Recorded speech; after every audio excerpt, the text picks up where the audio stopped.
I think one of the things that a lot of investors kind of miss the boat on is not being super conscious of how they can maximize the square footage, how they can make simple changes that drastically improve the experience for the buyer. So I'm a realtor, I've been a realtor for way too long. I've walked like thousands of houses. So our perspective when we're renovating is always from how do we make the house as comfortable to live and function in as possible? And I think like from a design perspective, if I can give you guys any advice, functionality first.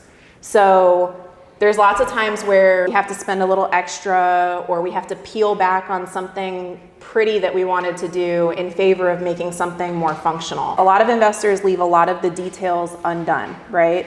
So for example, like right now we don't have landscaping because that's happening on Friday. They don't stage the property, right? You get to the end of the project, you're kind of burnt out. The end of the project is where you need to like just push through and give that extra little oomph and do a punch walkthrough, right? Tape everything off because you've gone through the renovation. So you feel like I know what I've done to this house, but guess what? The buyer is coming in with fresh eyes and what are they doing? They're picking apart all the stuff that you left undone, right? And they are feeling like, well, if they left this little thing undone, what didn't they do that was important?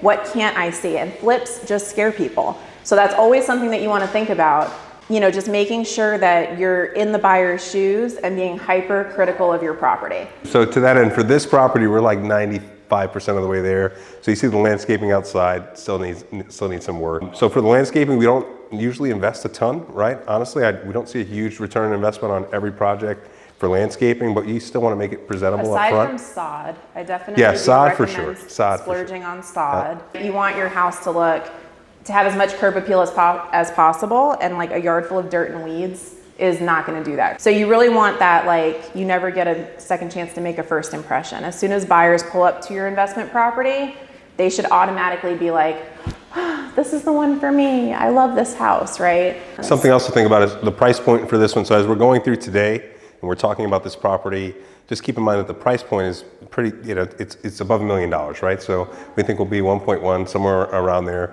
So the decisions that we make are according to that price point, right? According to the exit price. So these buyers will probably be a little more discerning. So good design and good functionality is an insulator to a lot of things. Sure. I think one example of that, if you want to talk about, was Honey Vista. We bought a house in Northdale, and when we first bought the house, we were projecting $70,000 in profit, right? Quick in and out. Interest rates were under 3%. 90-day flip.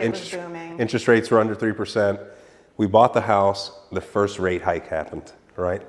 And as we're going through the project, the second rate hike, the third rate, everybody freaked out, right? It completely froze up the market, right? But for us, because we pay so much attention to design, we pay so much attention to the detail, to the execution, it saved us from losing a ton of money on the property. When you get a big property like this, immediately everybody's charging a premium. Automatically, they just assume, hey, I'm gonna charge a premium on all of those line items. So it's $5,900 for the mortgage, which is a 10% interest-only mortgage. And then we have other associated costs with the property, right? So you have your utilities, insurance, pool cleaning, right? All these little things, they add up. So we're $7,000 or so, just over $7,000 a month. We bought this one for $625. We'll put in, when we're said and done, maybe $210. Our original cosmetic-only budget was $198. Which is, it's pretty high, right? So typically our projects run somewhere between, $115 and $150, depending on square footage and the details that we're putting into the home. So this one, because of the square footage purely scaling up, we were projecting $198. Naturally, Keeley always goes over budget with the design. This is gonna happen every single time. It will probably happen for each one of you, right? So luckily, the budget's big enough here. We're at $198. We're over 12 grand on that $198. But it's like 5%, right? So you're gonna expect that. I would factor that into especially in the beginning. If you're doing your first few, you want that cushion. Okay, I have my good budget. Even if you're working with a contractor or you've nailed everything away, you wanna make sure you give yourself that budget cushion, right? Make sure you have some reserves, because you will likely go over, because you're gonna wanna make it really nice, especially for the first few, because if we're all being honest, yes, we're doing this because we want to get into the business, we want freedom, we want to make money, but some of it too is we know our friends and family are watching and we want to show that, hey, we're putting out a cool product. So factor that in. So we bought for $625. Let's just call it, $200,000 or so from the renovation. So that's $825. Our interest carry, if you figure 10% on our total loans, are probably $800,000. So that's $80,000 for the year. So we have a half a year project. It's about $40,000 in interest. So 625 plus 200 is 825. Another 40,000 is 865. And then you have your front and back end closing costs. So we're probably somewhere around 900 or so all in on the project. Total budget, carrying costs, the whole 9 yards. We'll list this one. I'm feeling optimistic about this one. So I'll take your advice, particularly Mike's advice. But I'm thinking 1.125. Yeah. Keeley's thinking 1.1. 1.1 is what I think. So of course we'll go with what Keeley thinks. In this price point, buyers are coming out and they're looking at homes. This is probably going to be slightly older buyer, or maybe a young executive with a family of 5, right, or more in the city. And I think that they'll come in and say, hey, there's nothing else in the area renovated with this attention to design. And I think what I see is that the person making the buying decision is typically the wife. I think also another thing with just kind of having a softer design strategy, and this is specifically to for men who are going to design themselves, right? Things like statistically, if it's a smaller home or a condo, statistically, single female buyers far outpace single male buyers, right? So if it's a littler home, it's very likely that it's either going to be a young couple or it's going to be a single female that purchases that house. So if you're ultra masculine, you've already eliminated almost your entire buyer's pool, right? Yeah. So again, kind of a softer design, it used to be do everything neutral because you want to have the biggest buyer pool possible, right? Now we're getting more bold. We're seeing accent walls and cool colors and colored cabinets, right? Now people want something that's cool and unique and one of a kind. And I would say from a flipper's perspective, the new neutral is just not being crazy masculine on your design. You try to make it appeal to women because that is your bigger buyer pool of decision makers essentially. And I would also say when I show houses to single men, they also want a house that has a female touch. They want something that's comfortable and cozy, unless you have the bachelor is all black and gold and a hot tub in the master bedroom. Yep. Okay. How much cash out of pocket did you actually put in? Yeah, good. That's a super great question. So because we've been at this for a little while, we have lender relationships where we put very little out of pocket for our projects. We'll right? talk about a standard. Okay, yeah. So yeah, typically, if you're acquiring this property at $600,000, you're going to do a $200,000 renovation. I'd probably plan you're going to have somewhere $80,000 to $100,000 out of pocket with your closing costs, right? And then you want to keep working capital, right? So that's super important too. Yeah, you're going to have your down payment. You want to get into the home, but you need working capital so that you can pay your contractors and then get reimbursed, right? So for example, let's say it's 80 to 100 grand to get into this house, right? Between your down payment and closing costs, if you're using a hard money loan, you probably want, let's call it $40,000 in working capital. It's not absolutely necessary. Maybe you have a good agreement with your contractor where he understands he's going to have an accounts receivable on all the work that's being done. But typically I'd say you want to have that cushion so that you can invest in the project. And then also remember you're going to have your carrying costs too. So that's a separate cost that you need to account for. So that's, if it's, for this one was $7,000 a month. We're planning for a 6-month project, so 7 times 6, 42,000. So I would have needed 40,000 in my working capital, the money I'm going to use to pay my contractors and then get reimbursed by the lender, and then I'm going to need another $40,000 to make sure that I can pay that mortgage payment, utilities, and all the associated costs to hold and carry the property to get through the project. And also keep in mind, this is just a bigger project, right? So if you're starting out, you're probably going to go more of an entry-level flip, although I don't think there's anything wrong if you can get into a project like this. The margin is great, right? But you're probably going to be more at that $400,000 or $500,000 if you're investing in the city. If you're investing a little bit further out, maybe slightly less. So all of those costs, they'll just scale down. I mean, we've been side hustle flippers forever, right? we're just now really getting into full time because Mark had a corporate job. So, you know, one of the things that I would tell you, like you guys are probably all for the most part here because you have been following Tampa Flippers or saw Tampa Flippers, right? So if I can give you any advice, having a personal brand, even if you feel like nobody's really paying attention, even if you only have a couple hundred followers, like start documenting what you're doing, start documenting your projects. Because over time, even if you're only doing like 1 or 2 a year, you'd be surprised how many friends and family will come to you and say like, hey, my grandma died or my friend's grandma died. I know you buy houses, right? That's a great way to get off-market properties, which are gonna be like, those are the winners. Also, in terms of like hard money lending, for example, because one of the reasons we have such a great setup with our hard money lender is because they have a lot of confidence in us as investors, right? They can clearly see the quality of design that we do and they feel like their money is really safe. So the product reduces the risk for them, right? So the lender's always thinking, okay, if this buyer were to default, right, and I were to take over the property, what could I sell it for, right? So one, they know because we have a track record, we're probably gonna get pretty far through. They know us, we're gonna get through the whole thing, right? But if you're just starting out and you just have a handful, they're gonna look at your track record and say, okay, at the end, what kind of product do they produce? If something were to happen and I were to have to take over the property, can I mitigate my risk because the product is good quality, right? So I would definitely, to Keeley's point, start creating a brand for yourself, no matter what, even if it's your first house, right? Start creating a brand for yourself using social media.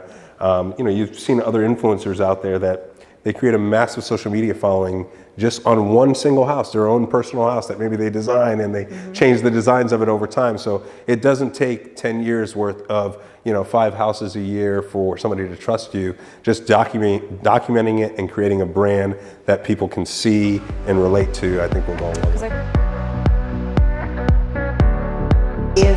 So that was already a wet bar over there. A good portion of our budget went into this room that if this was a lower priced flip and I even spent more because I wanted like content of it to look a certain way for design pages. We're only over budget because of this room actually. Correct. So we're literally over budget by the custom island. Yes. If we didn't do the custom island, we would have been right on target for the budget, right? So this is one of those splurge areas where I think it's an investment, right? Because the island just looks so great, right? Yeah, so we, you know, just basically tried to really wow this space because it's kind of small, right? This is a 4,000 square foot house. I think it's going to go to a family with elementary aged kids because of the school zone that it's zoned for, maybe middle schoolers. It has a really big, huge, beautiful patio and an amazing yard, but we have this scrawny little pool, which is, in my opinion, not great for I don't think home. it's too bad. What do you guys think? It's a lap pool. Yeah, it's a lap pool. So my thought was, I'm a mom and I don't swim and I really don't care about the pool aside from having one for my kids to swim in. But if I'm hosting people in my house, like this is the space where all the adults are going to be congregating and hanging out while the kids enjoy the dinky little pool. So I want the woman to come in here and be like, this is the Pinterest living room of my dreams and I can't wait to host my friends here. Yeah. So that's kind of like the, you know, when you're thinking about the design, in my opinion, every house that we've sold like has turned out to go to the exact buyer that we designed the house for. Our last one that we did some things in that house. I know we're like running out of time, but you know, we did some things in that house that were risky. And we did it knowing like this house is gonna go to a young professional couple, either with no kids or maybe one baby just starting out, and we designed it for them, and that's exactly who bought it. So again, kind of similar story here, like who is my buyer for this house and what is going to be important to that buyer? And then what you're gonna have is you're gonna have a buyer walk in, fall in love, and give you the price that you want for your home, because no other flippers are doing that. Yep. We did definitely splurge in here. The marble on the fireplace was an expense. The white oak island was an expense. The range hood. That's a custom range hood. That, you know, maybe if it was a lower priced home, we definitely wouldn't have done some of these things, but. So as an idea, the range hood alone was $2,000, right? So you may have a flip in a smaller scale home where your total kitchen cabinet budget is $3 or $4 grand. So whenever Keeley goes into spaces, she's looking at ways to make them unique, take funky parts of the space and make it a feature. So initially we thought about taking that room where that extra bar area is and making it like a, I don't know, Like an Eden nook. Eden nook, right? Like So a you have built-in like dining nook. a surround seating area, table in the middle. But when we started looking at the cost, we had a few quotes on it. We didn't know if we wanted to take the chance on it. And we also thought, hey, it's a big family. It might be just as good to have the additional cabinetry. But I think the point I'm trying to make is that when you go into spaces, try to create something new out of the space, right? Architecture goes in 10-year periods, really what you call vintages. So the style is changing every 10 years. Design trends change every 10 years. So you really want to go into the space and see if you can make it as fresh and new as possible, right? So that's one thing to point out. Another thing, so a lot of what I do in the business is working with the contractors, right? Financials, of course. So this is a good example. If you see the backsplash here, we did the stone. Keeley designed the stone to cover the entire space, right? So she, on her design, it was to cover the entire space. So we have these pockets here. But some of this, it's a relationship business, So what right? he's saying is that was a mistake. This is a mistake on the contractor, part. right? But this contractor is That absolutely. whole inside part should have been filled in. Yep. Maybe to the untrained eye, you don't see it. So I but, hate it. We definitely see it. And our contractor offered to completely redo it for free. But we talked about this recently on one of the school calls, is like choosing your battles with your contractors. Yeah. There's a lot of details in a flip, and sometimes things get overlooked. So if it's important, I'm going to push back on it and they're going to redo it. But if it's not important to me and I feel like it's not going to be it doesn't affect the value of the house, then, I'm going to like wag a finger and say, I'm really upset with you, but. So the we're gonna let idea, it I think, slide. good policy is you want to be fair, you want to be firm but fair, right? So, you got to be firm. If not, you're going to get walked on by your contractors. That's the name of the game, nature of the business, right? Everybody's busy. They're trying to protect their own costs. But at the same time, you want to be fair. To Keeley's point,